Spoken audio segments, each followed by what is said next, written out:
ഒത്തിരി മൃഗങ്ങളെ കൊല്ലു തിന്നുന്നവരാണ്. പക്ഷേ പന്നിയുടെ മുകളിൽ കാട്ടുപന്നി എന്ന് എഴുതി വെച്ച് കഴിഞ്ഞാൽ പിന്നെ നമ്മളെല്ലാവരും ഈ എഴുന്നേറ്റ് നിന്നു. സാധാരണ പന്നിയെ കൊന്നു തിന്നാം, കുഴപ്പമില്ല. നമ്മൾ ആദരവോടുകൂടി മാറി നിൽക്കണം. കാട്ടുപന്നി നമ്മളെ തട്ടി നമ്മളെവിടെങ്ങാനും വീണ് തലയടിച്ച് മരിച്ചാൽ ആഘോഷമായ ഒരു ശവോടക്കും ഗവൺമെന്റ് 2 ലക്ഷം രൂപയും തരും. അതൊക്കെ മേടിച്ച് പിന്നെ ബന്ധുക്കൾ ആരെങ്കിലും സന്തോഷമായിട്ട് ജീവിച്ചോളാം. ഇങ്ങനത്തെ ഒരു നിയമം ഈ നാട്ടിലല്ലാതെ വേറെ ഏതെങ്കിലും രാജ്യത്തിലുണ്ടോ എന്ന് ചോദിക്കാൻ ഞാൻ ആഗ്രഹിക്കുന്നു. ഏതെങ്കിലും രാജ്യം? ഞങ്ങളൊക്കെ പല രാജ്യങ്ങളും കണ്ടിട്ടുണ്ട്.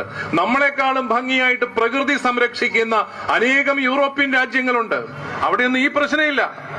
അവിടെ മനുഷ്യനെ സംരക്ഷിക്കാത്ത ഒരു നിയമവും അവിടെ ഇല്ല. വന്യജീവികൾക്ക് വേണ്ടി മനുഷ്യൻ ഇറങ്ങിപ്പോകണമെന്ന് പറയുന്ന കിരാതമായ നിയമങ്ങളൊന്നും ആ രാജ്യങ്ങളില്ല. അവിടെ ജനാധിപത്യം പോലും ഇല്ലാത്ത രാജ്യങ്ങളിൽ പോലും ഇത്തരത്തിലുള്ള നിയമങ്ങളില്ല എന്നുള്ളത് നമ്മൾ മനസ്സിലാക്കണം.